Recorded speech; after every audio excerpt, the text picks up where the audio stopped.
So for me, an initiation is being introduced to the essence of a practice, right? And so in tantric terms, like, you are initiated by someone who themselves have been initiated into the practice of the deity. So what this really means, like, again, I don't like using all this terminology. Essentially what this is that I am going to open the energetic frequency to the deity, to you. So you begin to feel that frequency, and that's like seeds that are being planted. Like, it's not the case that you're gonna just like walk out of it saying, okay, I got it, right? But you're creating the foundation and planting the seeds that you'll cultivate into the awakening of the experience of the deity in your practice, right? So all these things, all these rituals it's just, well, here's another word, attunement. You know? Like, but I think this is a little more appropriate. You're being attuned to the frequency, right? By someone who is already residing at that frequency, which will be me. And that's, again, here's another phrase, a term, tantric master, a tantric master, which is like real, like misunderstood, you know. But the tantric master is really someone who is just living in a frequency that they're just sharing with people, right? This is the frequency, this is the attunement of Chenrezig, right? And it's supposed to be, well, for some people, it can be quite dynamic and quite tangible, and some of us do have those experiences, but for a lot of people, it's very subtle, right? It's a very subtle, it's just, again, a slight shifting, changing our attention, or shifting the thoughts. You know, shifting our attention to the thought of Chenrezig is really the core of this, right? And asking, who are you? Like, what are you? How are you showing up? And then that's when the deity begins to show you how they're moving and how they're functioning, you know, in the world, right? So we're going to do that. That's going to be the first practice. Again, this is going to be super brand new. So what I hope to do, this is like the first retreat in a 2-part process, and the second part is next week up in New Hampshire as well. And so by the end of next week, or the end of that retreat, I want to have something like an actual practice that I can just like share with everyone, like a formal written thing to continue your practice, and we'll continue practicing and meeting online, you know, afterwards, you know. So that's that process. But before we get to that, I want to talk a little bit, just briefly, about Chenrezig. Okay, what Chenrezig is, who Chenrezig is, and beginning with the name Chenrezig. So, and I talked about a little bit about this yesterday as well. So Chenrezig essentially translates into great eye, or great seeing, or expansive seeing. So Chen means great, and Zig means to see, or an eye, the faculty to notice, right? So Chenrezig also goes by Avalokiteshvara, right, as well, Kuan Yin, too, and that's a really interesting progression of this tradition from like East Asian culture into South Asian culture to Tibet, where the gender fluidity, particularly on the side of like a femme presentation, is maintained. So if I were like more organized in my life, I would have more of these for everyone. So I just happen to have these. Someone offered me these years ago, and I've just been like, what am I going to do with these? That doesn't mean you should stop giving me things, and I do find use this for me. I don't have a lot, so like I'm just gonna, you can just share these. So the presentation of Chenrezig that we're working with is 1,000-armed Chenrezig, and again, deities can arise in multiple, countless forms, right?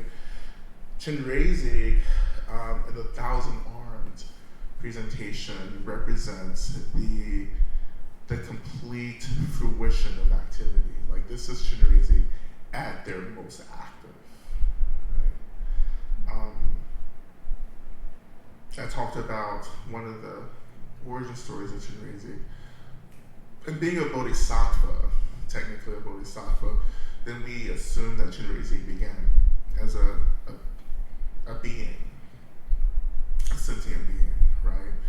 Who worked through the stages of awakening, worked themselves into what we call the bhumis, which is the stages of enlightenment leading to complete enlightenment. So this is like, I know some of you sit with me in Medicine Buddha, like I've gone through all of this for a year about how this is really, this isn't like an exact thing here. Like there are 10 levels to the bhumi path. I don't know, like what does that actually mean? You know, but in general what that means is that getting to a bhumi means that you've recognized the illusion of something really important. That you haven't achieved enlightenment, but you know enough now not to go backwards, right? So when you hit a bhumi, then you can't help but to continue to deepen that awareness, that realization. That's all the bhumis mean. Like you get to a place where you can't go back anymore. Like you know too much. Like you just, this is what it is. You finally know too much. Like you get it. Like you haven't gotten everything, but you've gotten enough not to keep making the same choices, right? And the choices that you're making are about birth, rebirth, essentially. That you start developing agency on how you're choosing to be reborn, right? Most beings in this world, we call samsara, and New Saints, which is my next book, I call it the carceral state, because it's a spiritual abolition framework that I've developed. So this is the carceral state. So the carceral state is a state where I actually don't have as much agency as I thought I did, or I think I do. So when you hit the first bhumi, then you realize, oh, like this is a choice, right? And I choose to be here now, not because I'm having fun, but because I realize other beings are stuck here and I want to liberate them, right? So you choose to come back because of compassion, right? So when we have that agency, then we have a different kind of power, right? So this is who Chenrezig is, essentially. They've gone through really deep awareness, and so they're at the threshold of awakening, right? So when you get that close to awakening, you have these incredible capacities to manifest in whatever way needs to be manifested to save people, to help people, right? You're existing in another frequency, right? And you're able to essentially emanate your consciousness into different frequencies, right? This is kind of related to of course I forget what this is. This happens often, but I forget words because my experience of the word has changed. So like I'm trying to go back and figure out what the original word, and what I'm trying to do is just create new words. Because English is really not adapted to spiritual experiences. It's too concrete and too literal. So it would be, I would say, the stages of the levels of consciousness. But it's in that state, the mind, as it already is, but the mind is realized to be boundless and non-linear. So therefore, the past, the present, and the future are all happening at the same time. Because there actually is no such thing as past, present. It's just now. This is happening now, right? But the awakened mind, and again, a mind that realizes the illusion of boundaries, actually is experiencing everything at once. So the bodhisattva on that level is experiencing, is everywhere at once, in a way. They're in all times at once. And that's hard to understand because we're bound by, like we're linear, basically. Like we believe in the illusion of things, and that keeps us linear, that keeps us in line.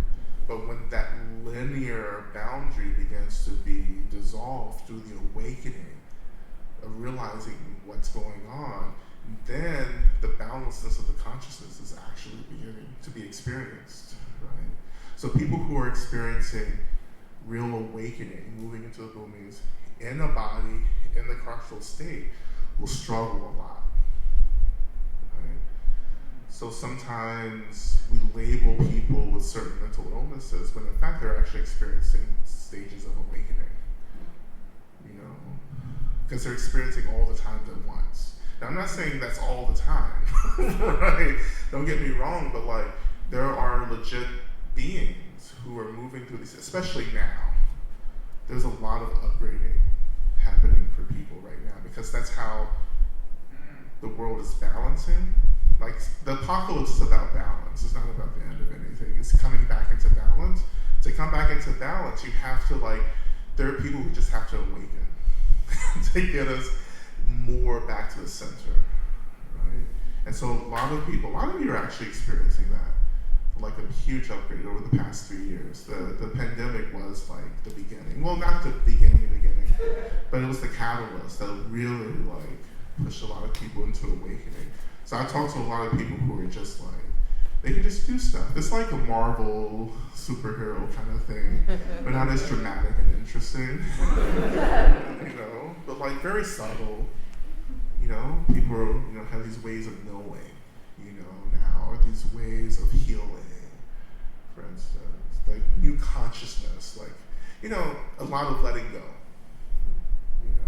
a lot of breaking through. So that's really a part of the balancing that's happening right now.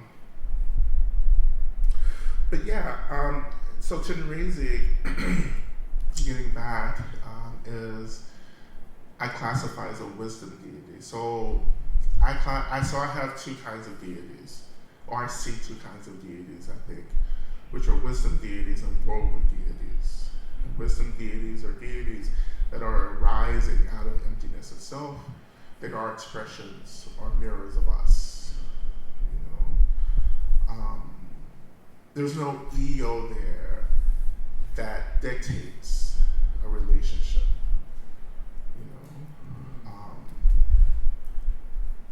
So those are worldly deities, right?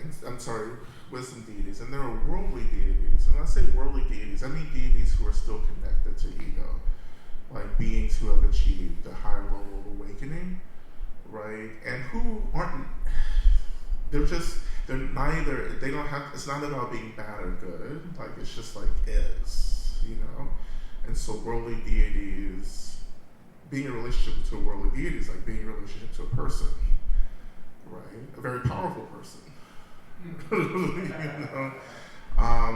And so there's an etiquette, right, in the relationship, like any relationship that we have to follow. I practice with both, of course, wisdom deities and worldly deities. It's very different,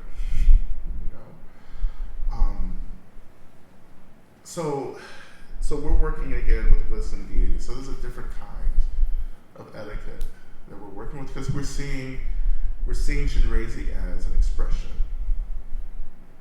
of our most awakened state.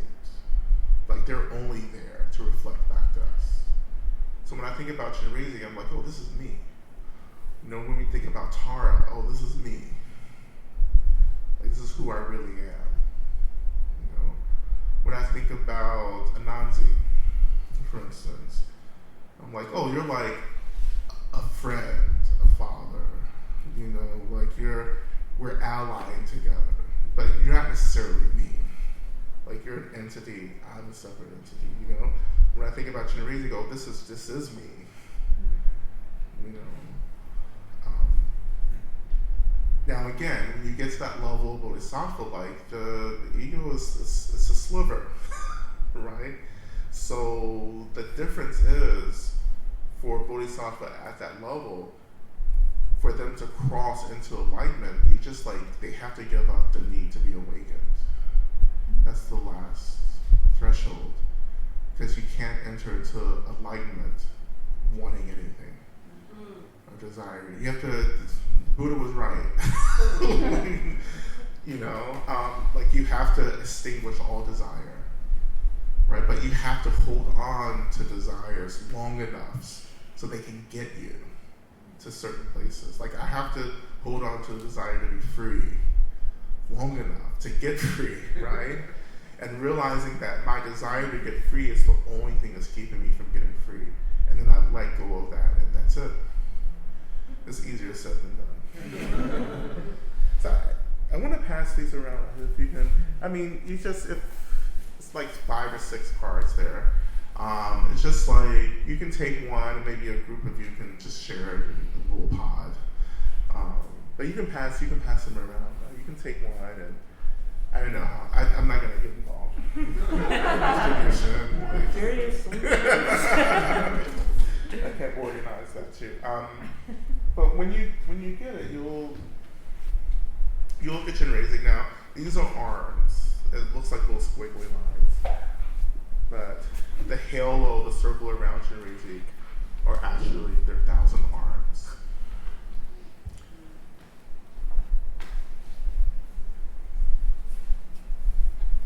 So again, the story of Chenrezig, you know, being this bodhisattva, and their 2-armed manifestation was just in this meditative absorption, or the state of meditation, and was holding beings, like was holding beings, trying to eliminate suffering and so forth,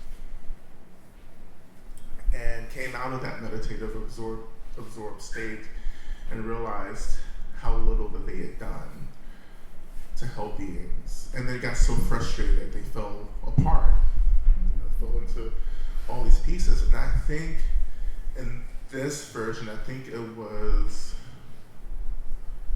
Amitabha who came, and Amitabha is a Buddha of light, representing light, embodied, personifying light. So Amitabha came and said, okay, what happened? Chenrezig begins to talk about just being overwhelmed and just disillusioned, hopeless. Like, what's the point? I might as well just get fully enlightened and get the hell out of here and return back into nirvana, right? So again, there's a little piece here before I forget. Nirvana is the rest. So when you achieve enlightenment, nirvana becomes a choice of returning back, dissolving back into this great consciousness, right? So beings can hover in an awakened state, and we say that they do that because of compassion, not because they're having fun, right? And then once they feel as if they've done their work, then they can choose to return back into nirvana. And I say back because that's where we all come from. We come from nirvana, and we're returning back.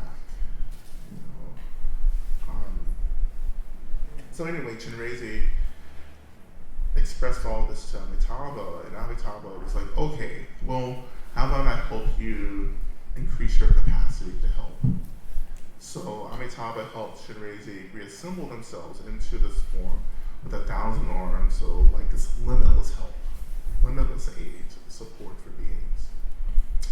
you have the heads, moving up.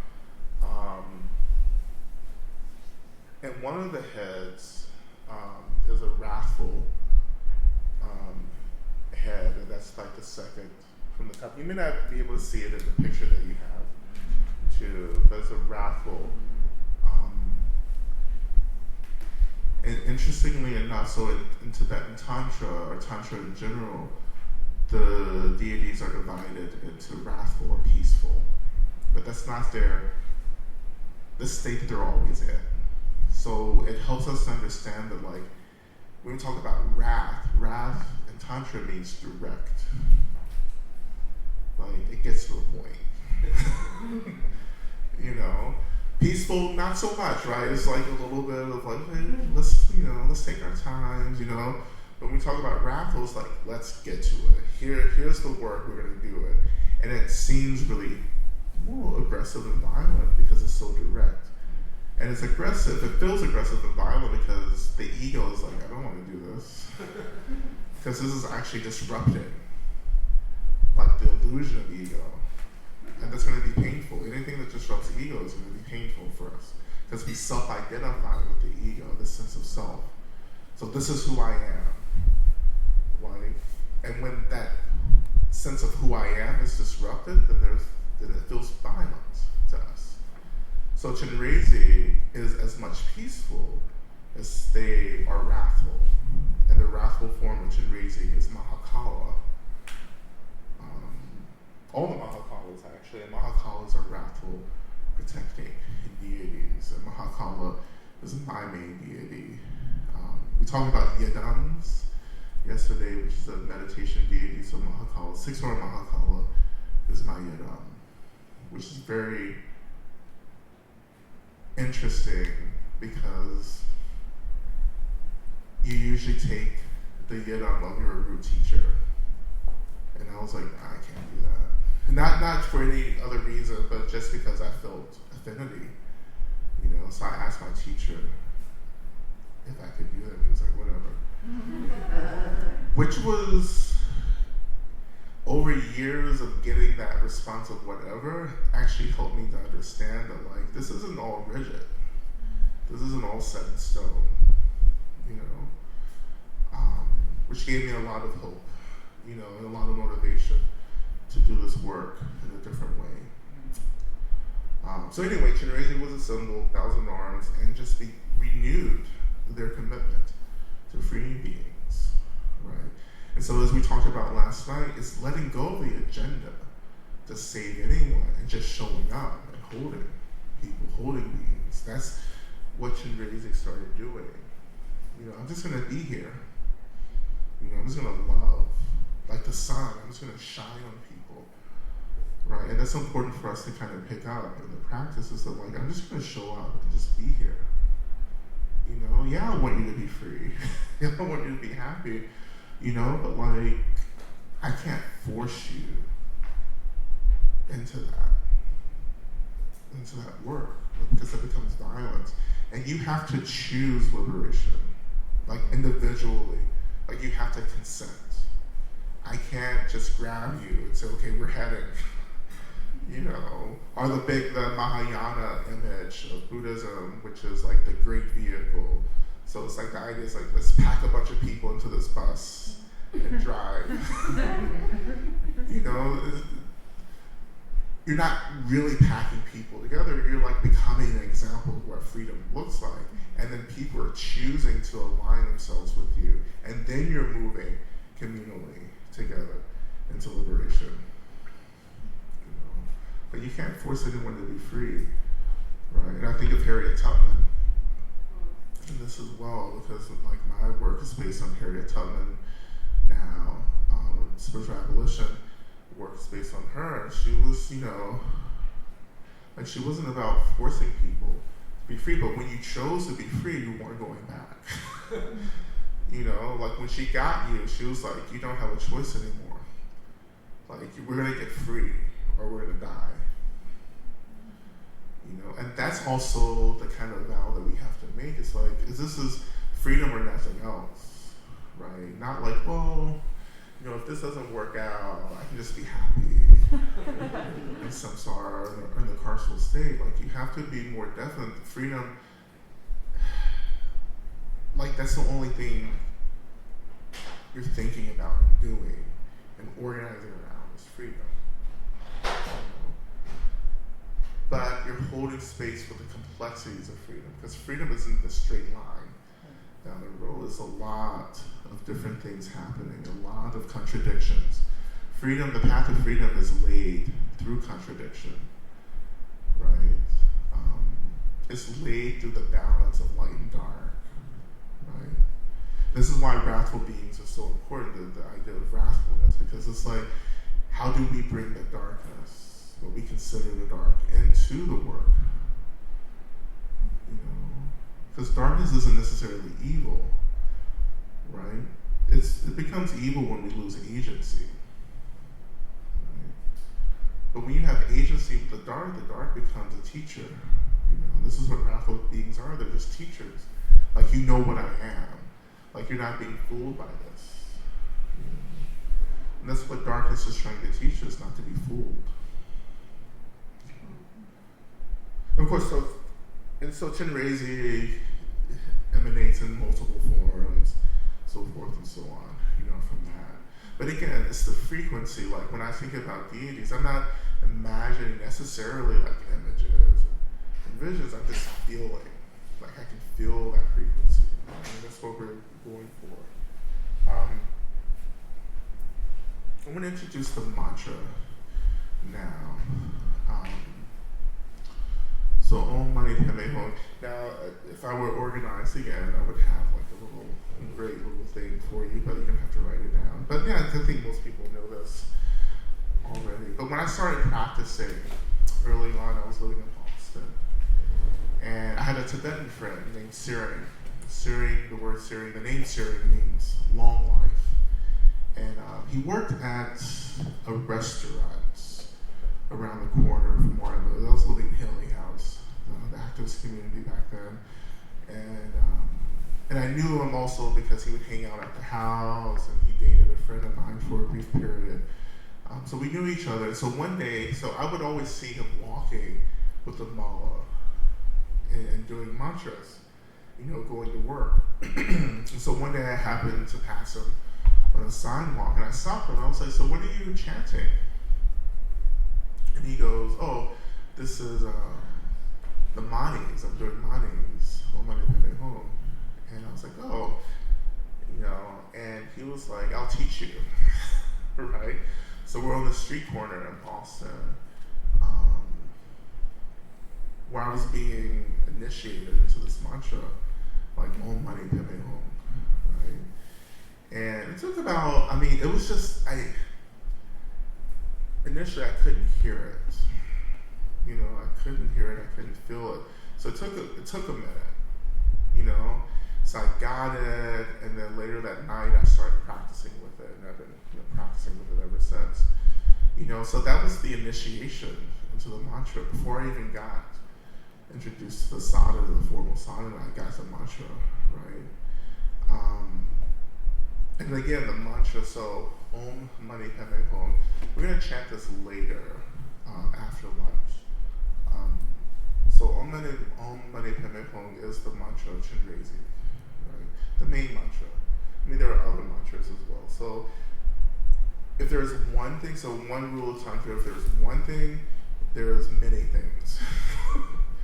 Right? So if there's one Chenrezig, there are many Chenrezigs. If there's one Om Mani Padme Hum mantra, there are more versions of this for different manifestations. So you always have to know that.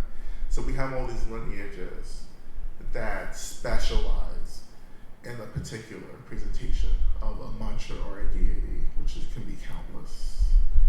But this is the main, right? And for Tibetans and Tibetan culture, Chenrezig is the main deity, along with Tara as well. So manis are just like, this is the basic thing, the basic, practice that people are doing.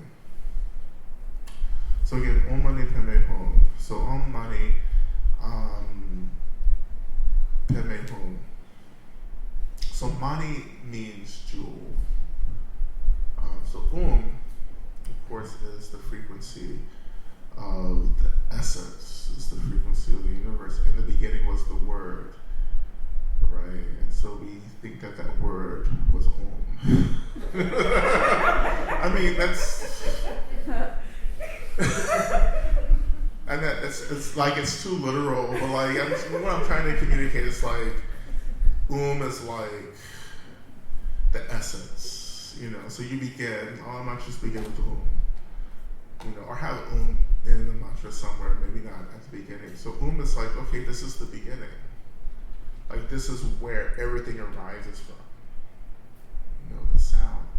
And so mani means jewel. And Peme means lotus. So many different translations of this, but like in the beginning, or the essence of everything is the union of the jewel, you know, and the lotus, right? The union of binaries, the union of male and female. And of course you end with Hung, and Hung is like the exclamation point. Is, you know, maybe a period, but I think it's more like an exclamation point for me. It's like, that's it. You know, the essence of everything is the union of the binary, and that's it. You know, I don't know if I'm going to pass this off to an actual scholar.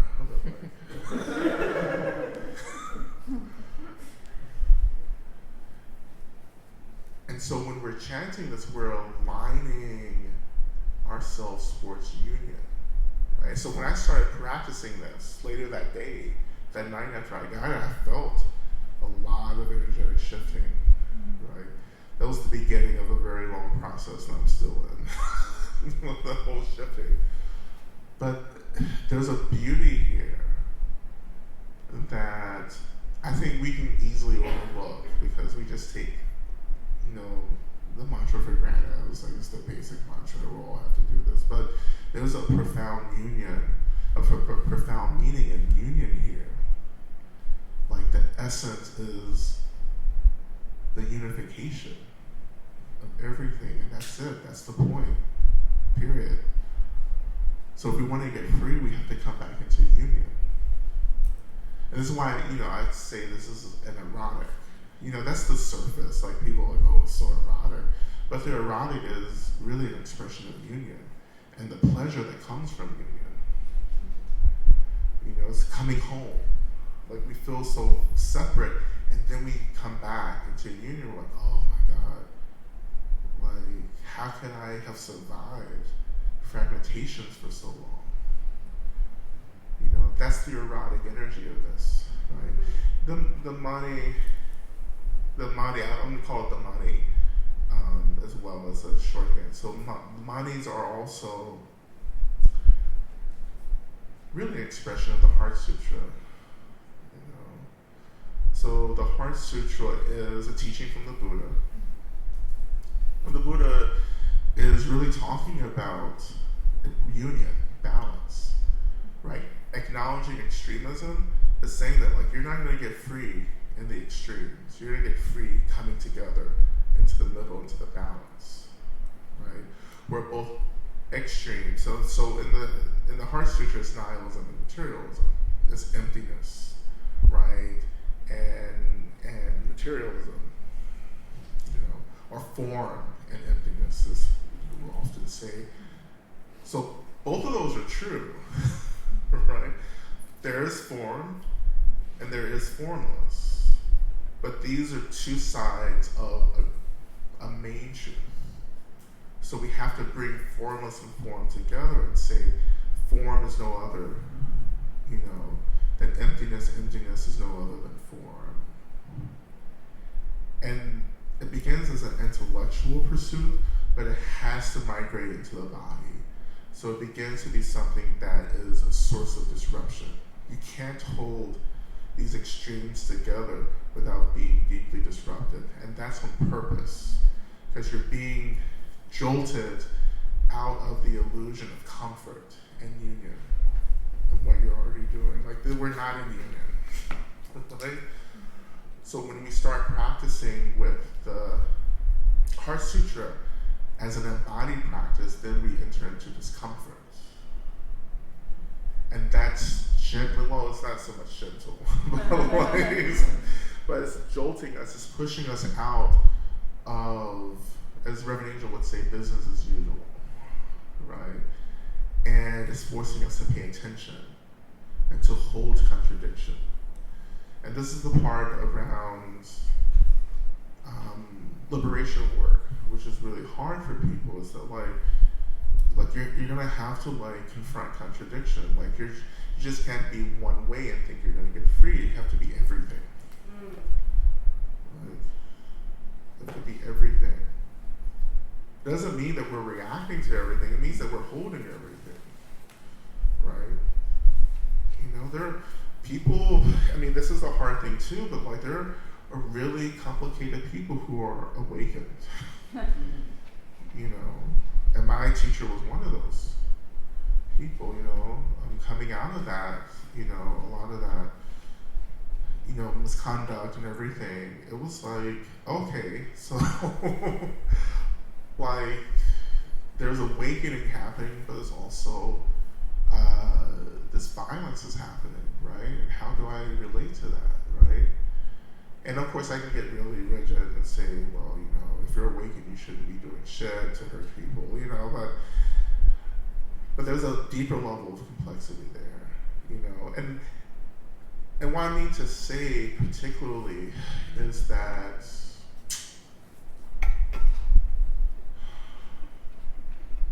this idea of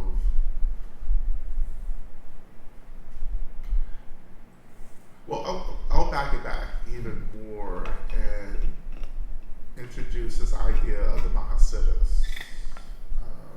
And the Mahasiddhas are these archetypal stories in Tantric, in Tibetan Buddhism, Tantric Buddhism.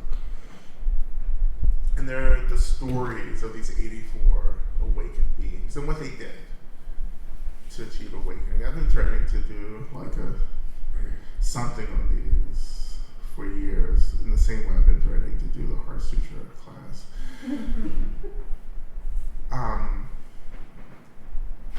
The Mahasiddhas were really important for me because they were these really skillful stories that said that anyone can get awakened, no matter who you are. So these stories are about all kinds of people: householders, kings, queens, thieves, murderers. One story is about someone who was so beautiful that like they didn't have the space because anyone who looked at them would fall in love with them. You know, it's like all kinds of stories, farmers, you know, of course, stories of like yogis as well, because then, you know, but the stories are important because they really like emphasize that like a lot of these people didn't come from like these perfect backgrounds. Like a lot of them were just doing harm, that something happens. And often in the stories they meet someone. You know, they meet a teacher. A teacher just magically appears, you know, in these stories. You know, they're walking down a sidewalk and an awakened master just appears out of nowhere and says, "Change your ways." I mean, it's really how it goes. Like, and here's a practice. You just do this thing and you awaken. You know, that's, you know, maybe that's not always how stories go in real life, but like I think what's really true about the stories is that anyone can actually achieve awakening, you know, no matter where they are. But anyway, the complexity here, the contradiction here, you know, which I, you know, of course I struggle with, is that, and this doesn't justify anything either, but sometimes I have to say what else is happening, you know, because we don't see everything, we don't experience everything. And when you get deeper into this liberation work, there are just things that get thrown at you, and you're like, what? Like, what's happening? You know, I know some of you are practicing with plant medicines, right? You know, and I don't use the word psychedelic, so you have to pardon that. Like, I don't.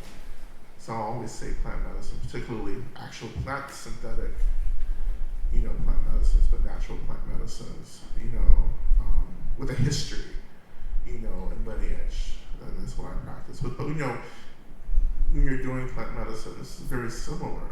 It's like you're just like, oh, what's this, right? And this is what enlightenment and liberation work is. It's like you're presented with these things that you have to hold, right? It doesn't have to make sense, right? Liberation is not going to make sense.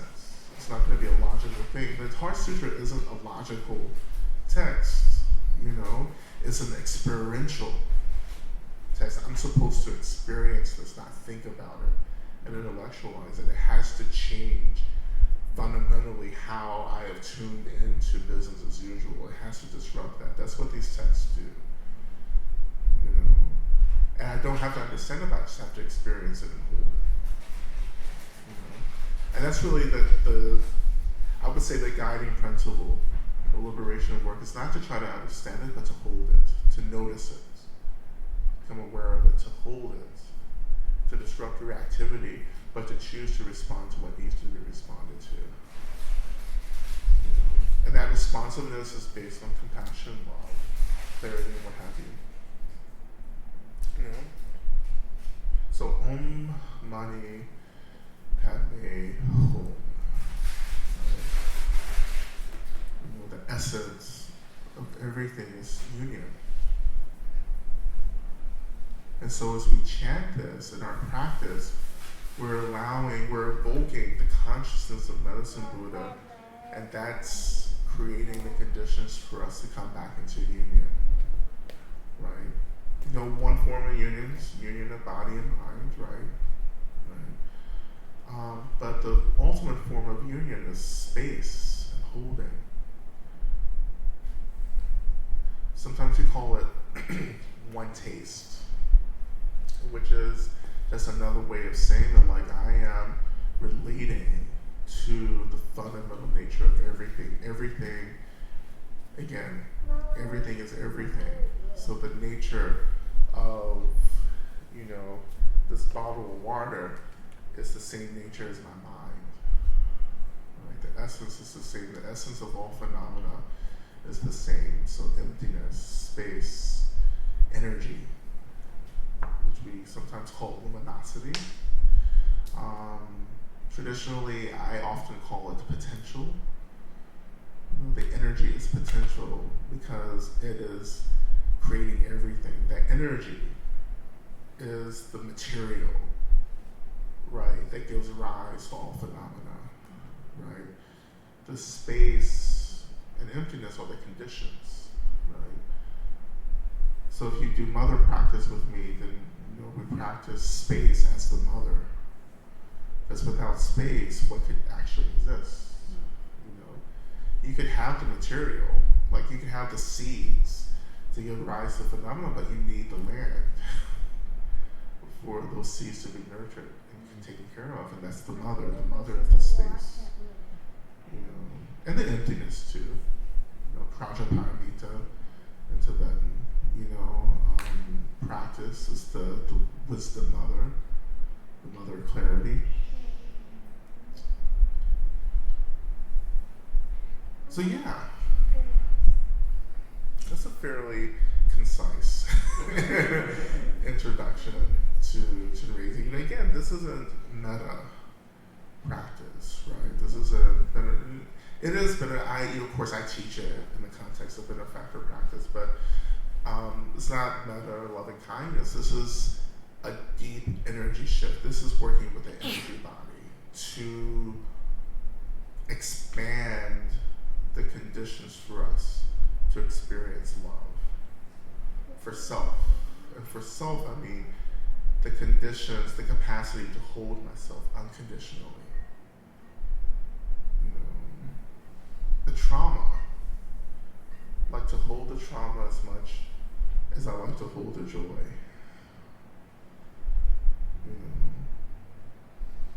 And that's the great work, right? Is to remember that trauma is an experience, not fundamentally who I am. And the problem that we all are facing, working with, is that deep down, like we're self-identifying with these experiences, right? And so practices like Chenrezig and the higher level practices are really digging into that, getting real deep into these self-identifying ways that we stay trapped and connected. And it's like peeling back an onion layer. Like you're just pulling back layer after layer. Like it just seems endless, right? But that's the work, right?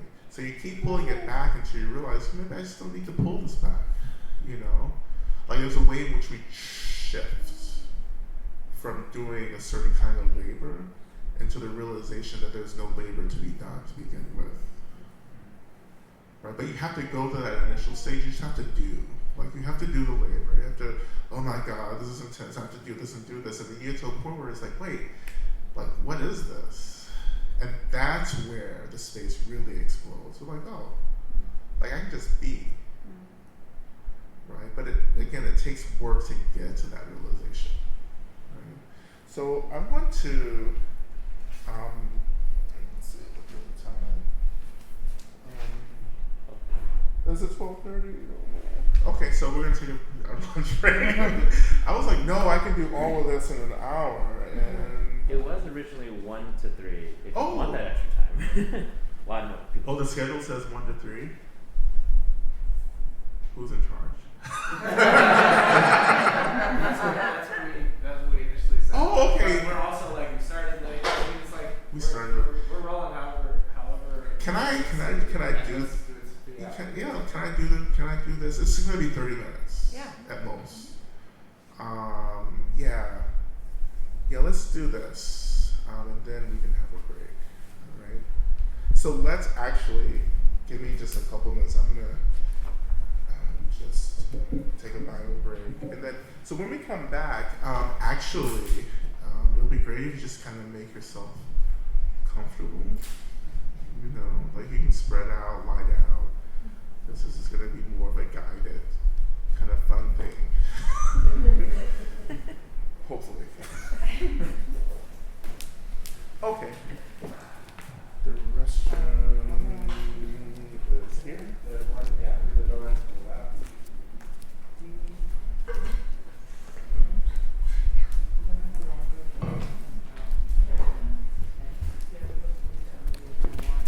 The other extra one, they probably, you know what? You and your sister want one of the cards? Like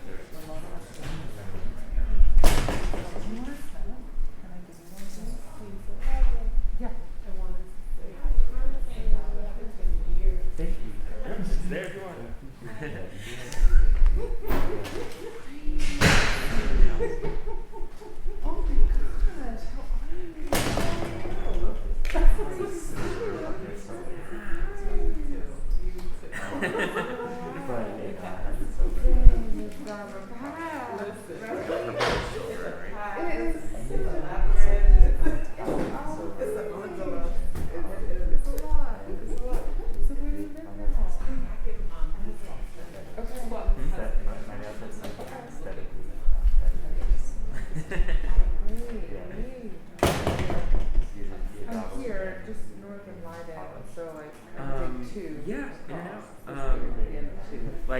Like not very regularly. I'm also a timer, so when I do take them, it'll last for like it'll get checked within a few days. And that's So why I it's read kinda it before yeah. for a long time. Except it'll be on some weeks somehow with lots of when chips, we and then open on. our- We usually like right But we before. just landed in that.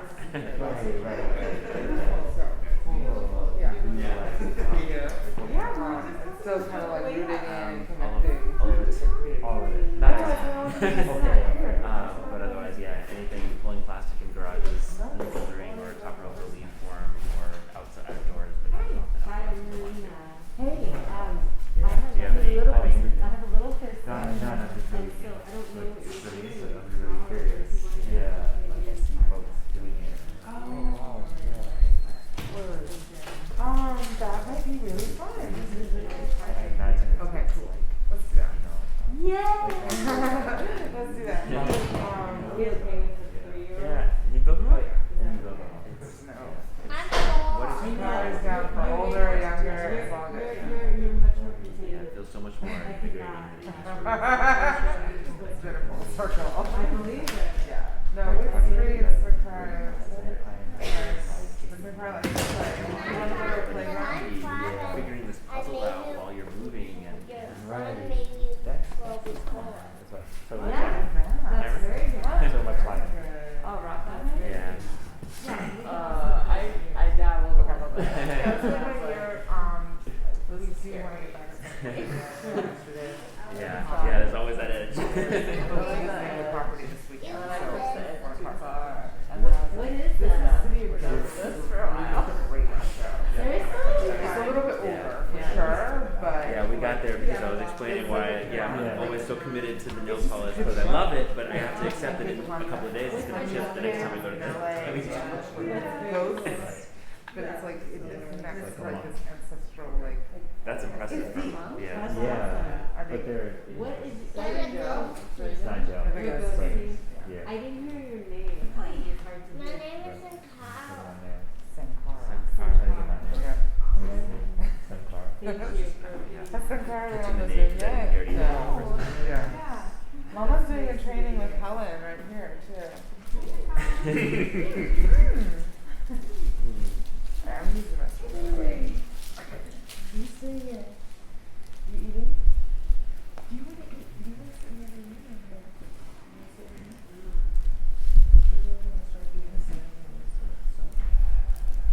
So yeah, we're gonna get started. I know people are still taking care of themselves, but yeah.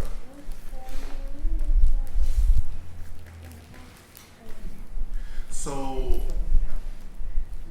get a good look at the Chenrezig picture. We're gonna use the image of that. So get like a mind, a little snapshot in your mind.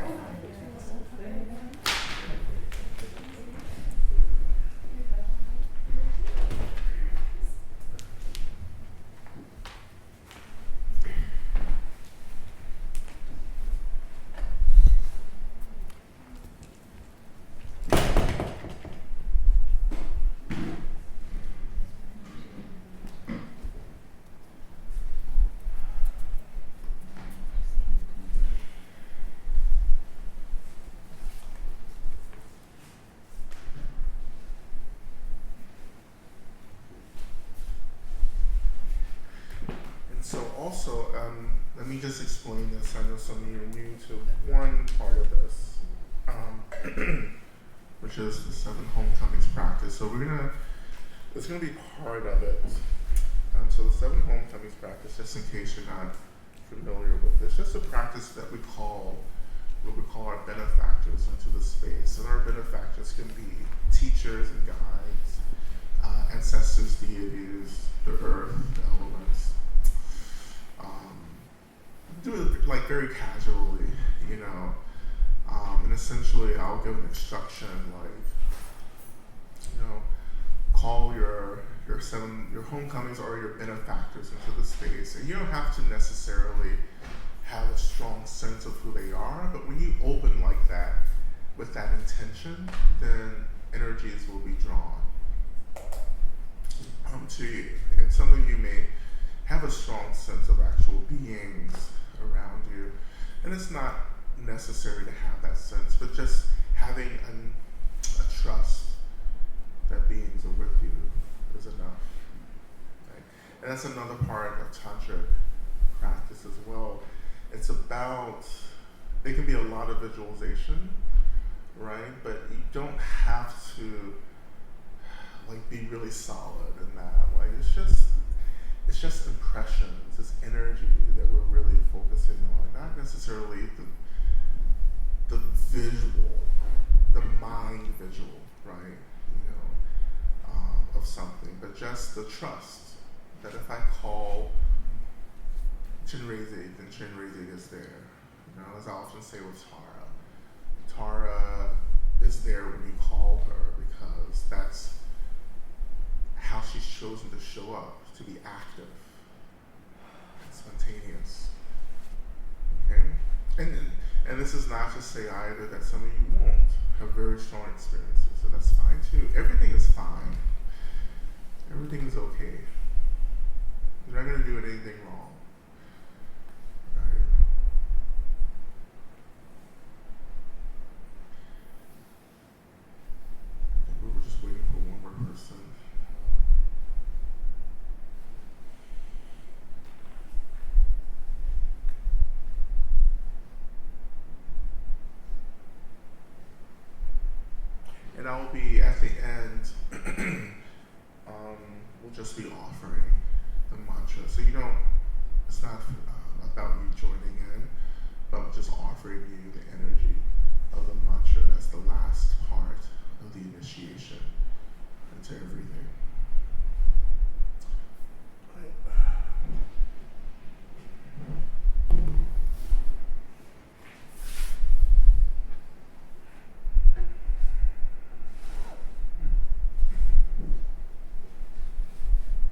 So I invite you to begin. Maybe you have already started this, but just allowing your body to be at ease. Asking the body what it needs, then offering your body what it needs.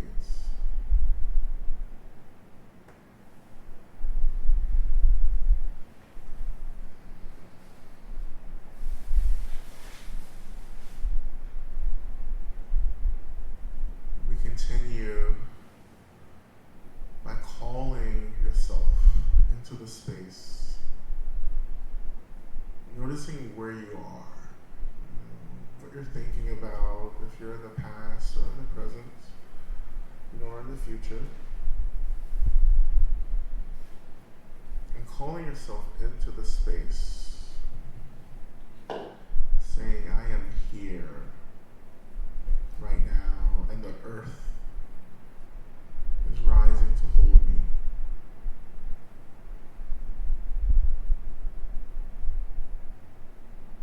And again, connecting to the earth.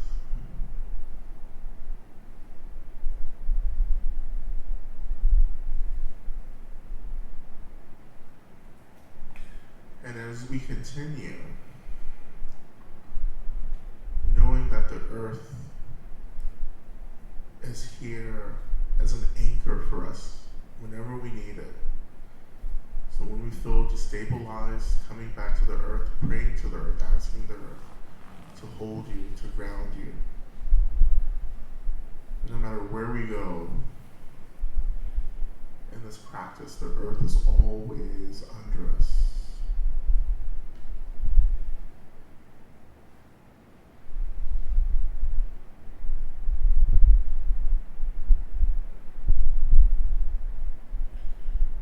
So we begin profound practice of being initiated into the consciousness of Chenrezig, the great seer, the bodhisattva of love.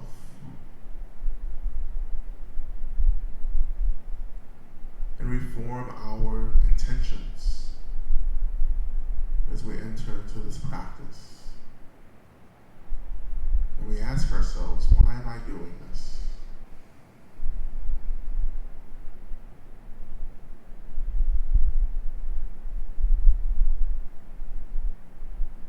So why am I doing this?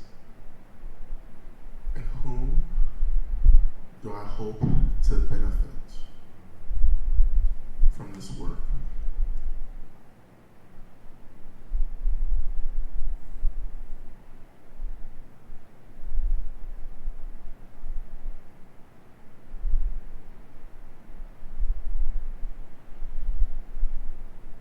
This intention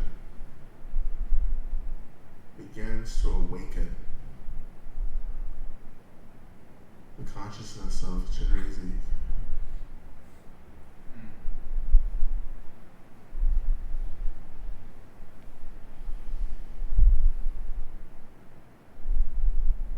And the journey begins.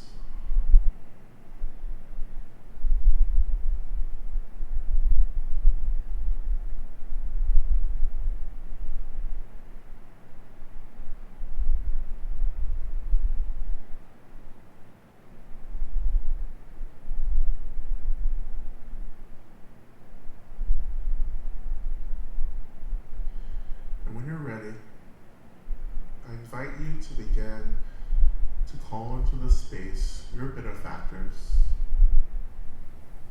your homecoming circle,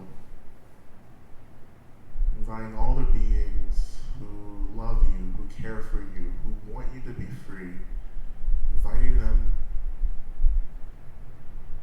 to begin to form around you in a protective circle.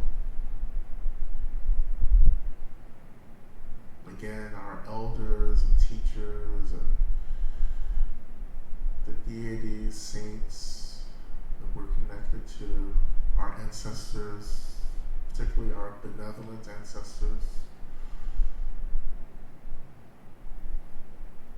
our lineages,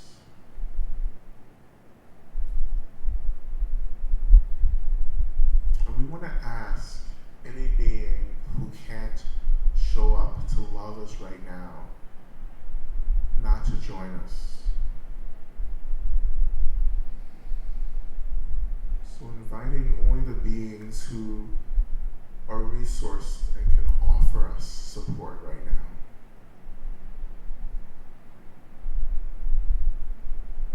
And we make a special prayer to Chenrezig, just asking Chenrezig to support and help all those beings that we can't host right now in our circle. That Chenrezig helps them, and supports them in a way that we can't right now. And that's okay to do that.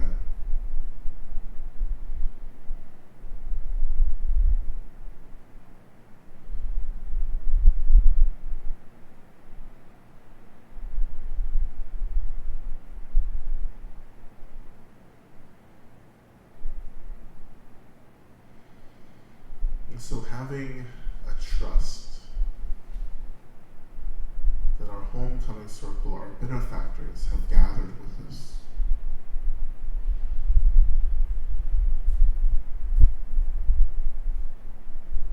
And when you're ready, I invite you to reflect on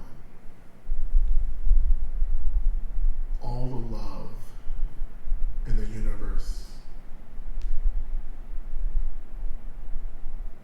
This profound, revolutionary experience of wanting and needing all beings to be free.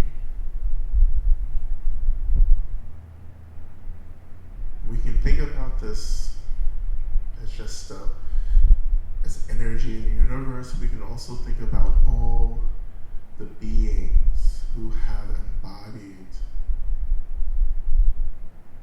this profound wish of love, all the acts of love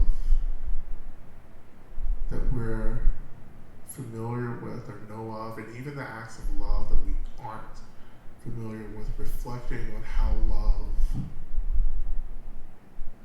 has transformed and helped so many beings throughout the universe, throughout the times, throughout history. Beginning to feel the energy of that love.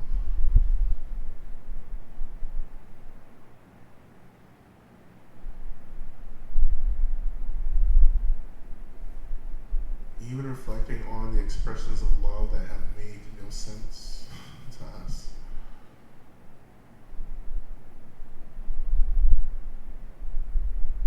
Maybe even reflecting on the love that we have expressed towards those that we care about.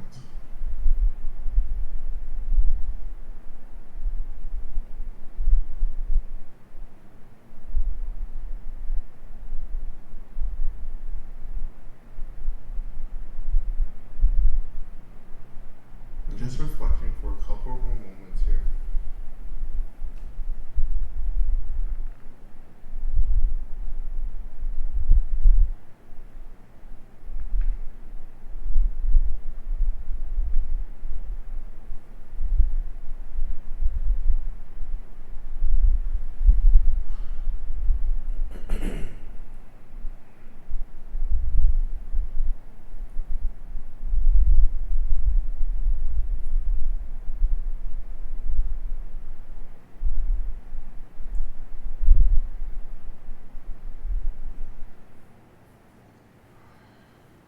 So when you're ready, returning your attention back to the circle of benefactors. And we begin to imagine that your circle of benefactors begin to absorb all the love that we've been contemplating and experiencing.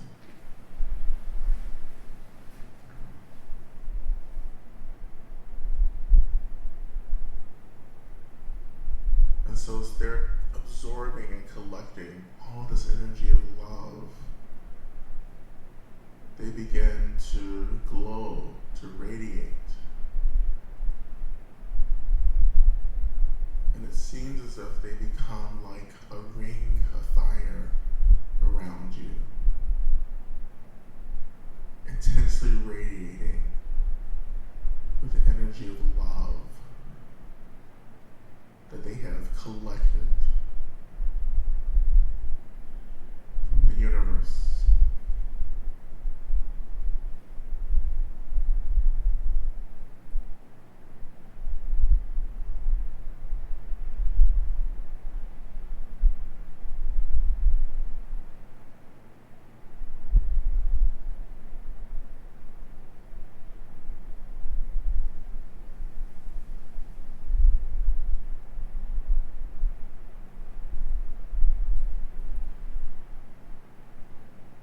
slowly, we begin to imagine that our benefactors, now a ring of fire, which is the essence of love,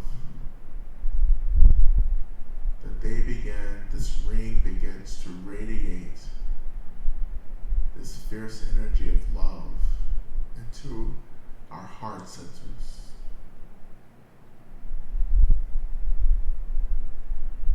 And our hearts begin to fill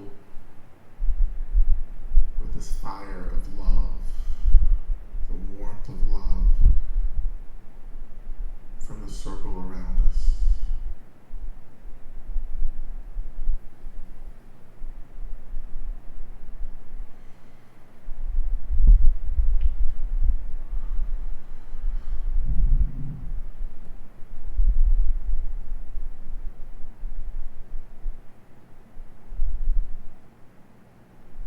And our hearts begin to glow, illuminate.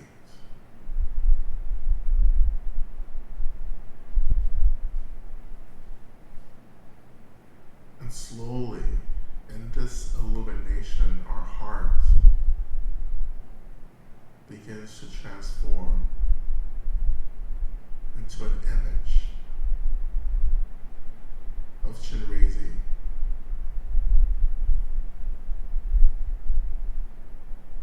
And again, you don't have to see this or necessarily feel it, but just trusting that Chenrezig is awakening and forming in your heart center.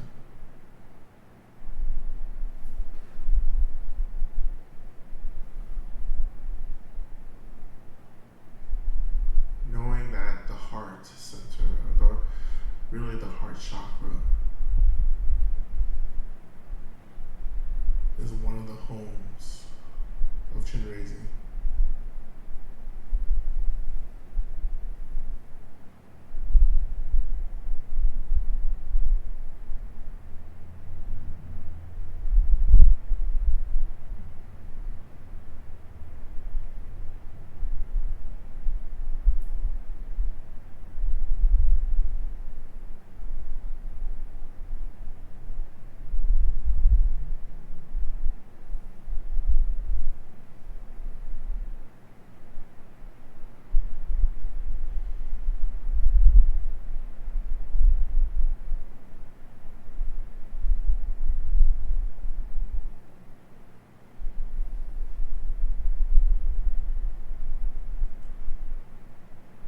And we return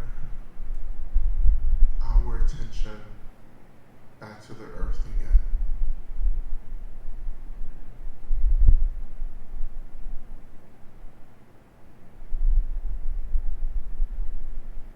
And we imagine that the earth continues to rise to hold us.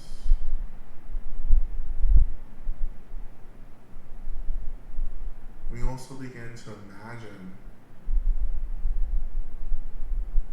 that the earth begins to radiate its essence into our bodies. That we begin to be filled with the energy of stability, foundation, nurturing.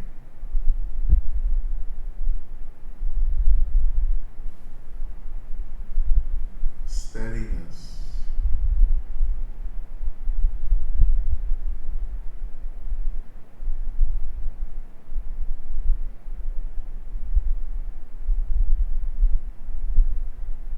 And the earth is blessing us with its love, its care.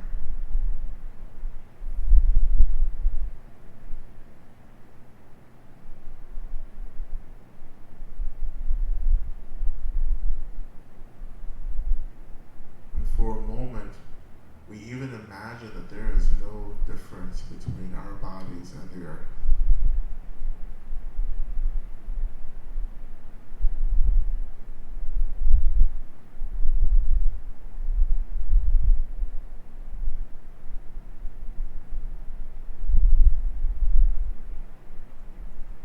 And as we deepen, I invite you to imagine that you're letting go and offering everything in our experience that keeps us from experiencing love and care. You offer it down into the earth.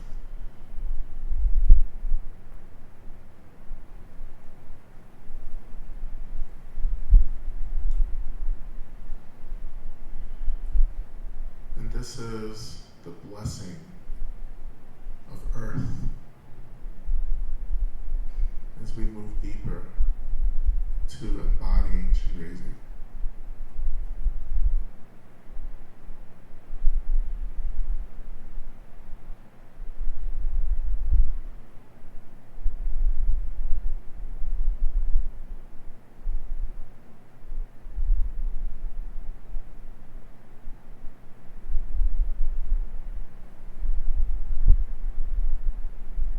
Call into the space the element of fire.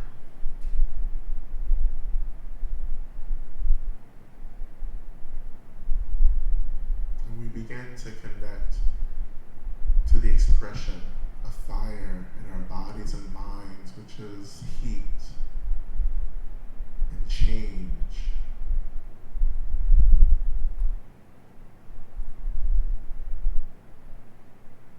Feeling the heat of transformation working in our bodies and in our minds.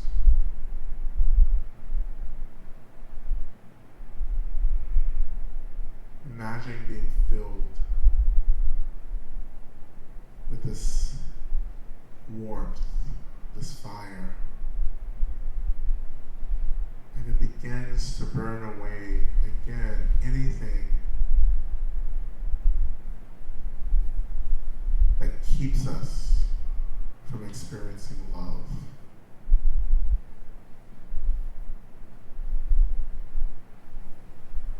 We offer everything into the sacred fire.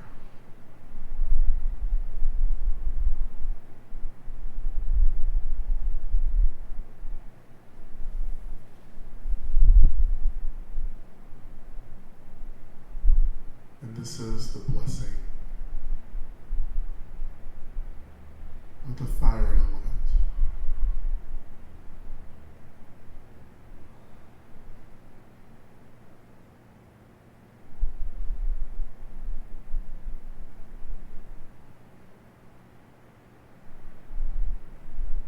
And now we call into the space the element of water, the fluidity of water, the movement of water, the cleansing expression of water. Connecting to water and the movement of water in our bodies, in our minds. The flow, the cleansing.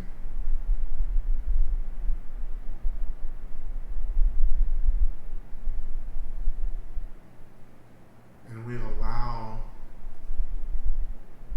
the water to cleanse away everything that keeps us from experiencing love.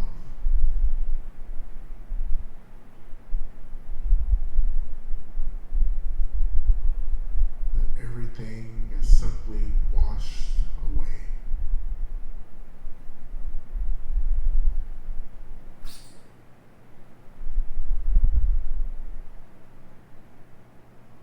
This is the blessing of the water element.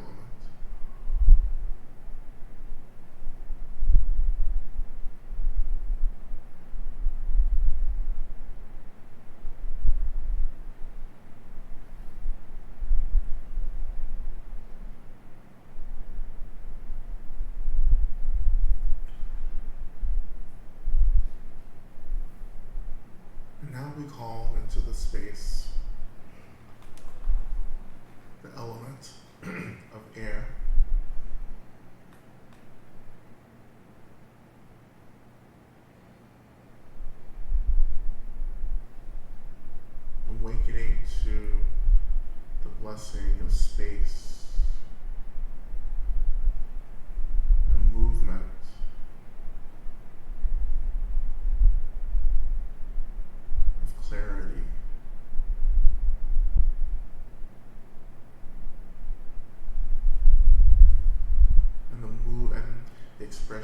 air as wind.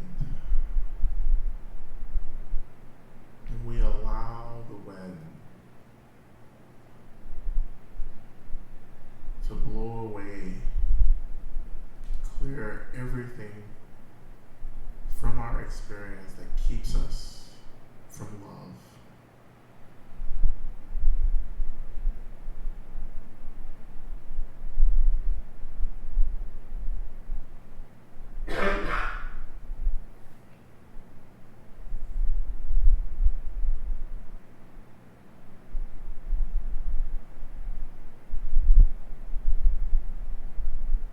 This is the blessing of air.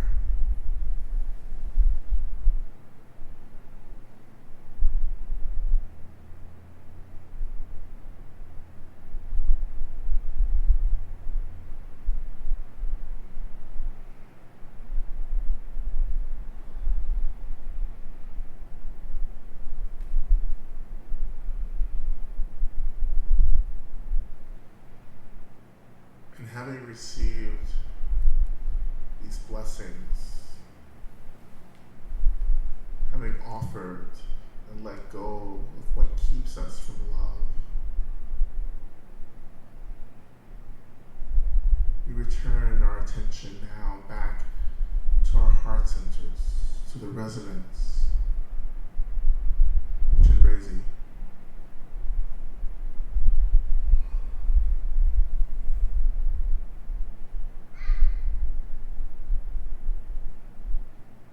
And we pray to Chenrezig.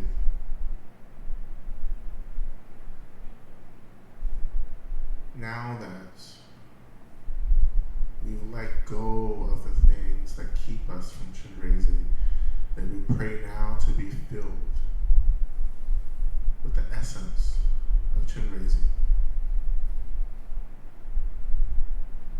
And so, responding to our prayer, Chenrezig begins to radiate the intensity of love, this fire of love throughout the body.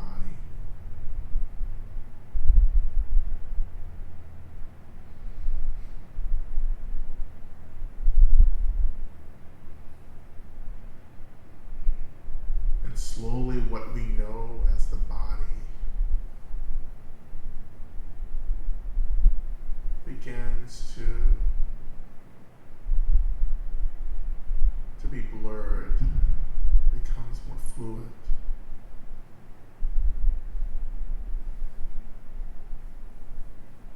The body, in a way, is dissolved.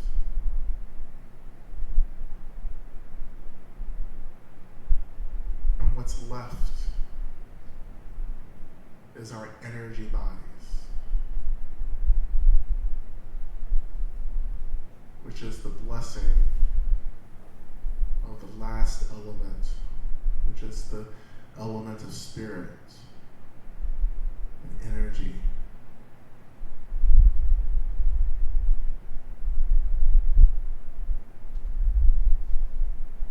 That our bodies become containers for the profound awakened nature of Chenrezig.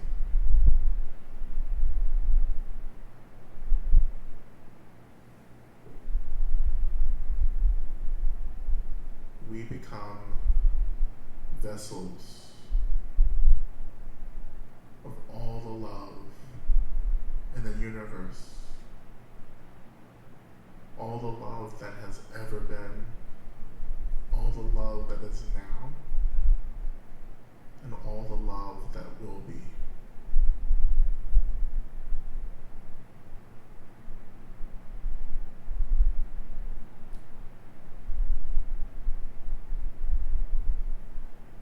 Allowing yourself to be deeply held by this love.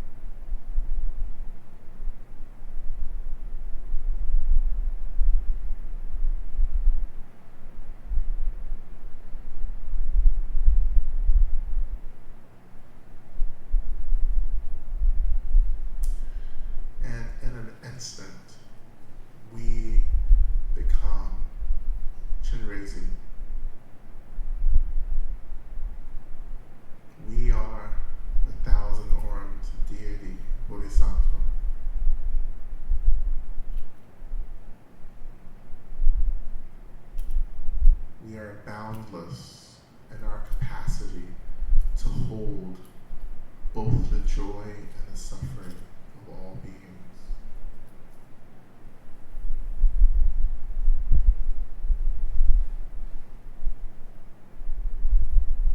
We are unflinching in our need and desire for all beings to be free, for all beings to have what they need.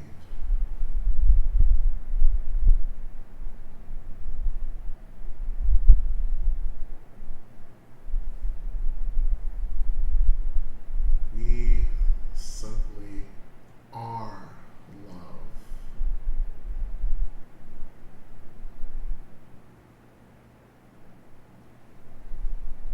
Om Mani Padme Hum.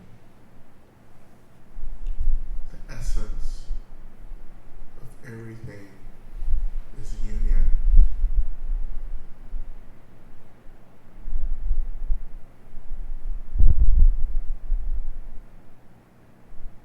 I am the union of all phenomena.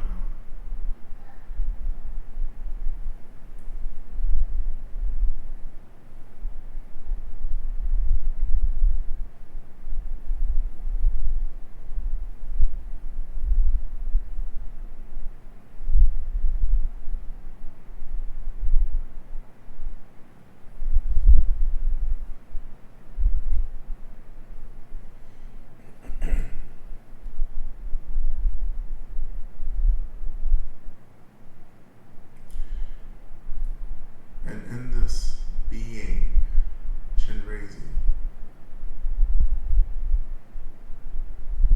we begin to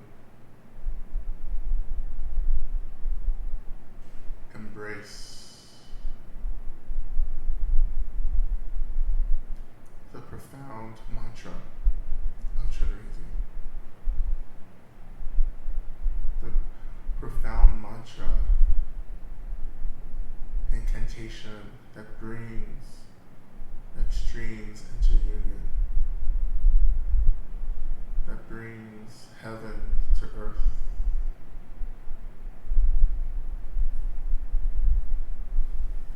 The mantra of wholeness,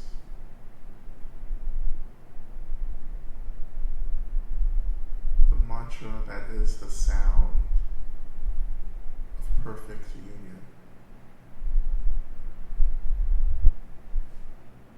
Om Mani Padme Hum.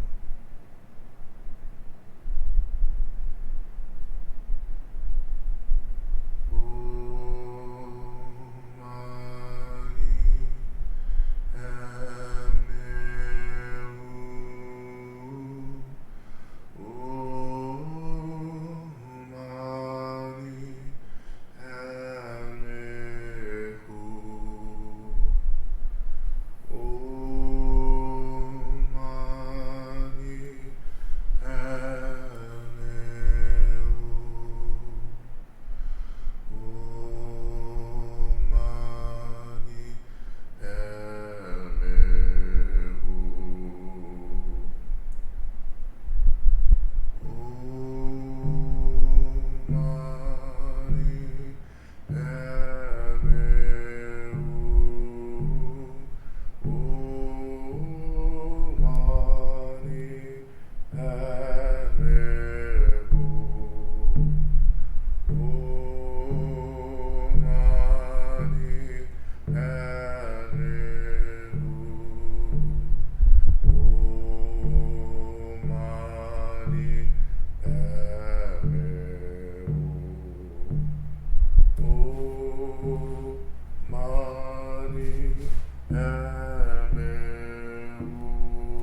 So having received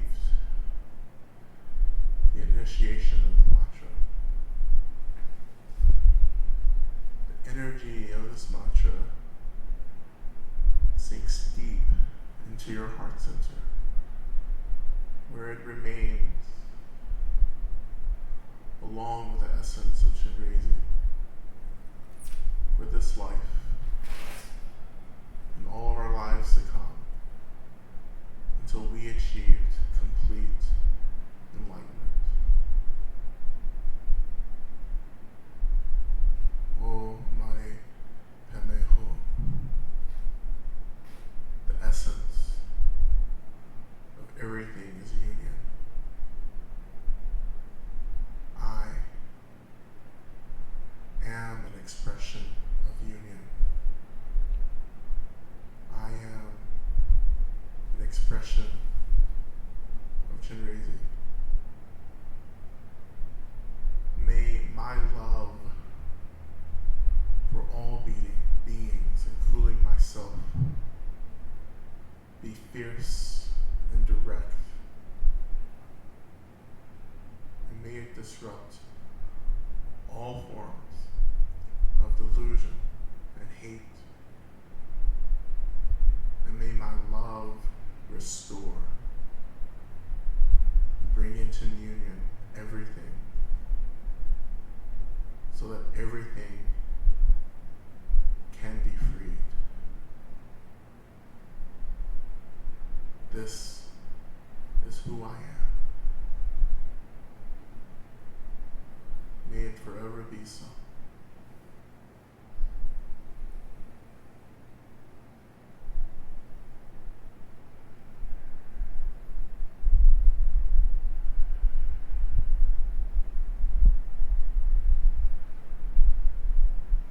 And so slowly, returning our attention back to the earth, we ask the earth to restore our bodies, to bring us back to this timeline, this moment.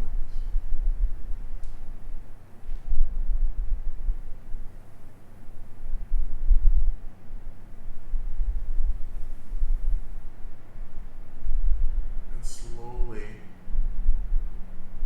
the fire, the intensity, the love is all reabsorbed back into the heart center.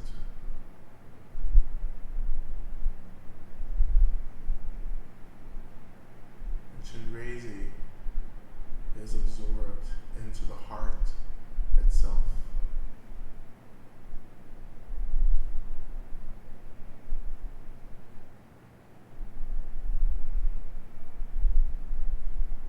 And we are back again in this moment.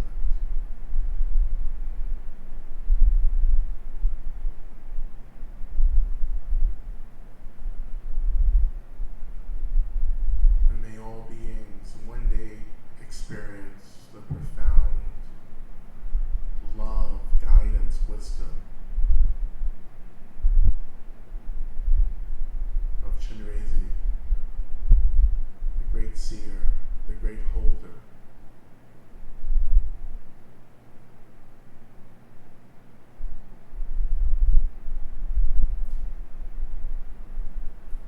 And when you're ready, allow yourself to come back into the space, beginning to reawaken the body slowly, keeping the earth under us, allowing the earth to steady us and to stabilize us.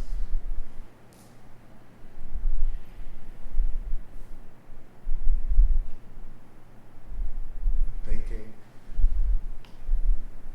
all the beings who made this possible.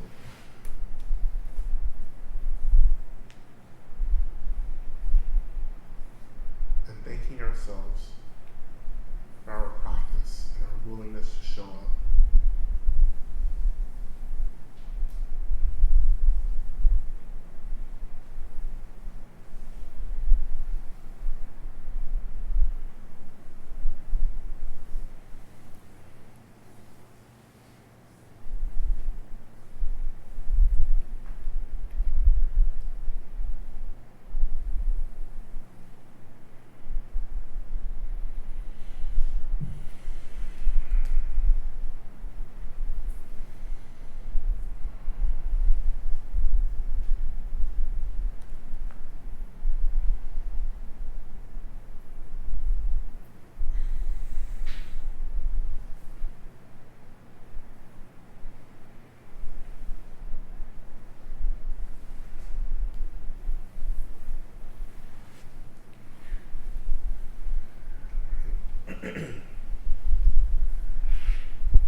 was fun. Fun times. I know what half of you went to, but like it was fun. I can follow you. So I can't go there today.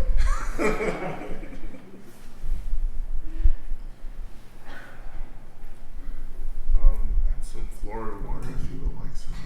Someone needs some.